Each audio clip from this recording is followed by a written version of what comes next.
I have heard the feedback from the community on my last video, and you guys clearly want videos that talk a little bit more about the theory of building champions as opposed to just showing a build and showing off that champion. So we're going to be making some changes in this video here today. Hopefully it is a little bit more informative for the community and lets you guys know what stats to prioritize and all those sorts of things. I just want to start off first of all by saying that $21 Canadian for a rare champion skin is bloody ridiculous, Raid. What are we doing? I would purchase this if it was like $5, maybe $10 at the most, but paying $21 for this skin is absolutely ridiculous. A game that I do buy skins in quite a bit, Fortnite, has them priced at like $15 at the most usually. It is insane. I don't know what Raid's doing. Rare champion on top of all that, but it is what it is. Today, we are talking about what I think is probably the best epic champion that's been added to the game in the last at least 6 months, maybe year and a half. She is fantastic, and it is a champion I've talked about a few times already on the channel. That is going to be Ruella. What makes Ruella so good? Also, spoiler alert, I am definitely going to mess up her name at least like 4 times in the video, so be prepared for that. What makes her so good? She is an A1 that attacks one enemy 3 times. Each hit has a 100% chance of stealing 5% of the target's turn meter. So not only is she taking and decreasing the enemy's turn meter by 15%, if you want to think of it that way, she's also then essentially filling her turn meter by 15%, which is fantastic.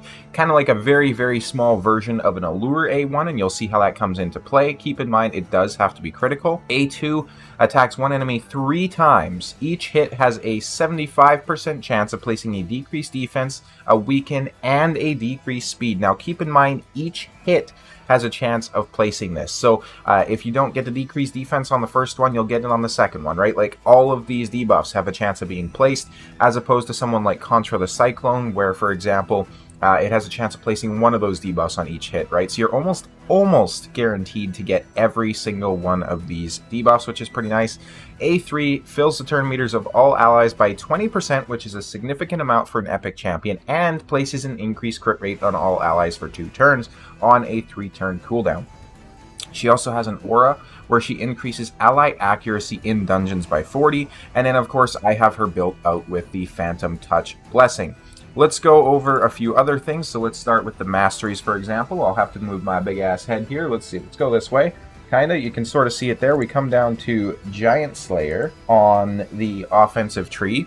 And then we have Master Hexer, which has the chance to extend any debuff cast.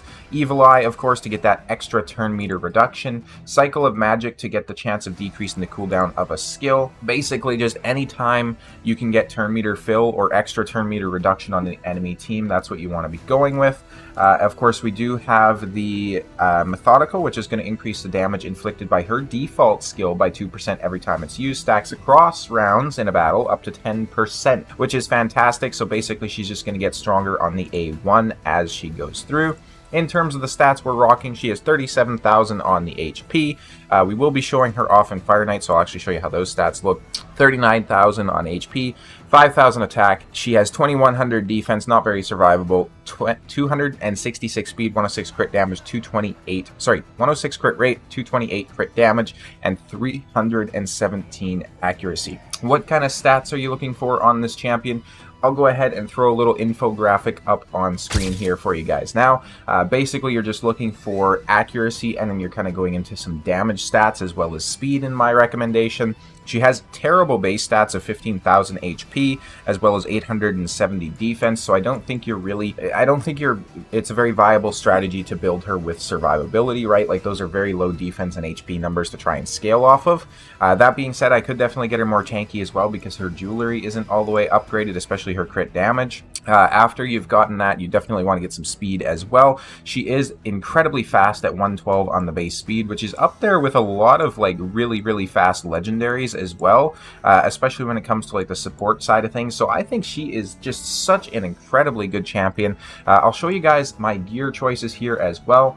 Obviously, they're not really glyphed out or anything like that. This is a fantastic piece, by the way. This is probably one of the best nuker pieces on my entire account. Another very decent piece here as well. A very good piece coming in here too. Not necessarily for her, just because it would be a bit better if it was attack percentage, of course. We got some decent gauntlets coming in from the Stalwart set. You could get a lot more stats out of her if this was a 5-star chest plate, but it kind of is what it is at this point. And then, of course, speed boots there as well. Don't really need a defensive ascension. That's kind of just what happened to roll on them. She's got the ring here, which gives her a decent amount of survivability. Crit damage with attack and HP ring. And then, of course, an accuracy banner with some speed and a little bit of defense on there, too, to help her survivability. What would I recommend for Masteries? Well, personally, I do recommend, of course, Phantom Touch. So she has a chance of inflicting bonus damage to one enemy whenever this champion hits enemy targets. And hitting multiple targets, that doesn't really matter for her kit. She is 2-star Awakened, so she's going to have a 15% chance of inflicting the bonus damage. The bonus damage, of course, does count as a secondary hit. So if you're going against, for example, Fire Knight, where we'll see her, she does have a chance to proc that extra hit, get that shield down even quicker, which is pretty awesome. The 6-star Awakening, 100% chance of inflicting bonus damage, 35% chance of inflicting a second instance of bonus damage, and then of course she'd get a plus 10 speed from that as well.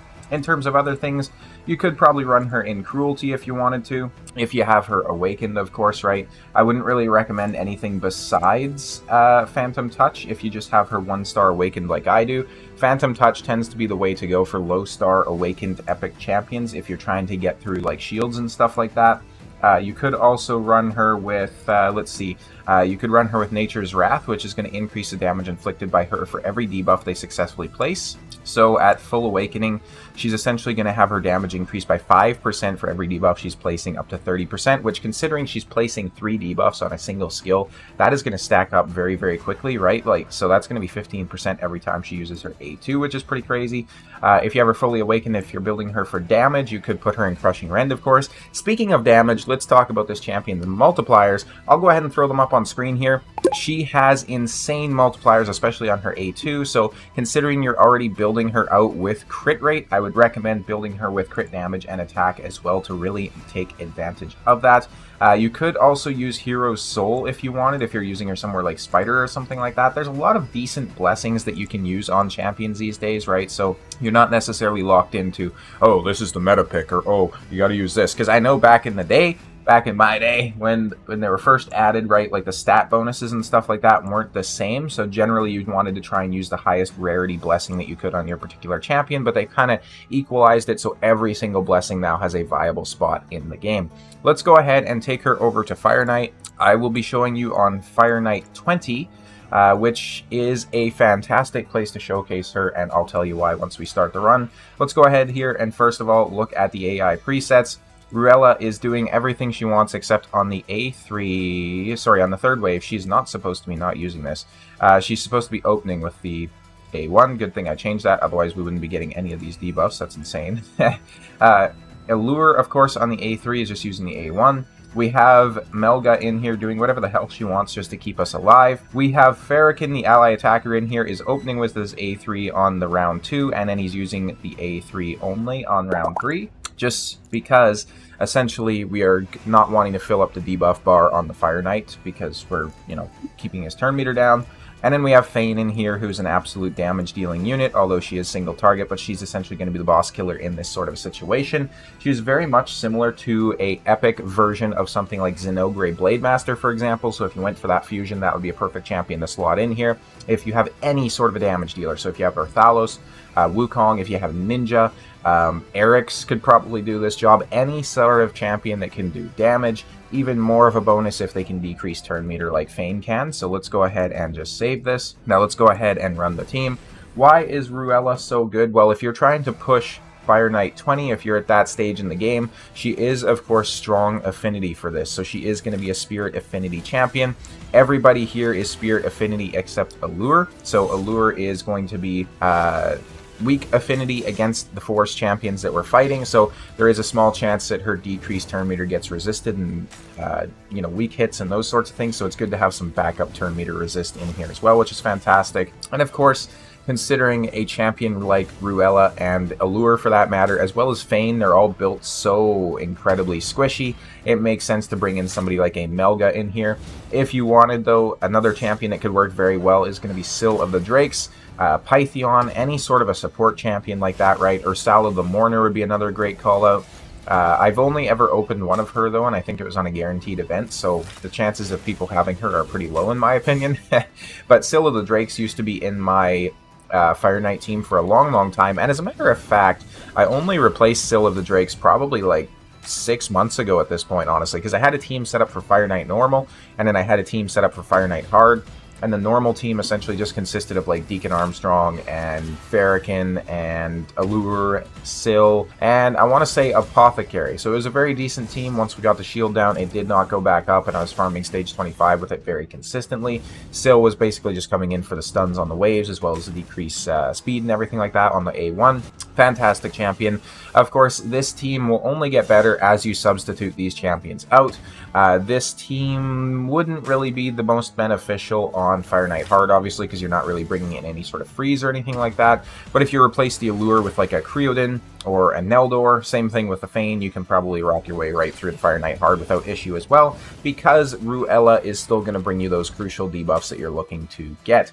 Melga, I did a showcase on her a while ago. She is a fantastic champion as well. Absolutely love her. One of the best epic supports in my opinion, because she's bringing so much shield and heals. You can see already on the ally attack, we have the shield down. The shield is not going to go back up. It is pretty exciting. That being said, though, I think we actually got the shield down prior to Ruella taking her turn, so maybe we can override the AI where she opens with her A1. We have the A3 coming in there. Of course, you see those shields and those heals coming in from Melga as well. Some big damage coming in from Fane. Fane can absolutely smack. And there we go. You see how all of that turn meter reduction was resisted, or rather a weak hit from Allure, so that's why we want to bring in Ruella and Fane as kind of a backup. Again, you could easily run this team on a stage that is void or something like that, though, right? So this is kind of just a bad showcase for Allure, so don't read too much into that.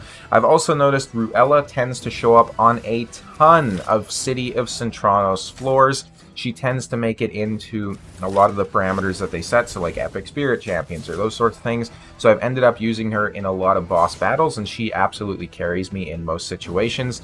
It is very hard to overstate the effectiveness of a champion that's bringing in not only of course like turn meter reduction, but also debuffs and turn meter increasing for your particular team as well. This is the gear we got. 5-star epic at best. We're definitely selling that.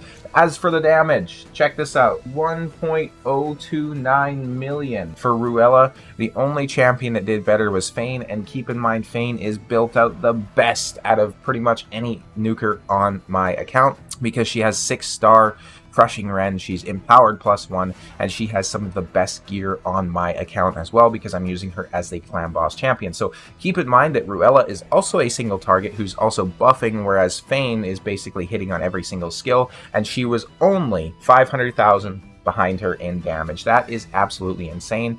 Obviously, if you had her awakened more, and if you had like Crushing Rend on her or something like that, she'd do even more damage. Ruella is an absolutely fantastic champion. I'm curious to hear your guys' thoughts down below, though. Also, if you are needing a higher quality version of an infographic that I should have posted on the screen earlier, go ahead, hop into my Discord. I'll have the full HD version uploaded there for your use. Thank you guys all so much for the support on the channel, and I'll see you in the next video.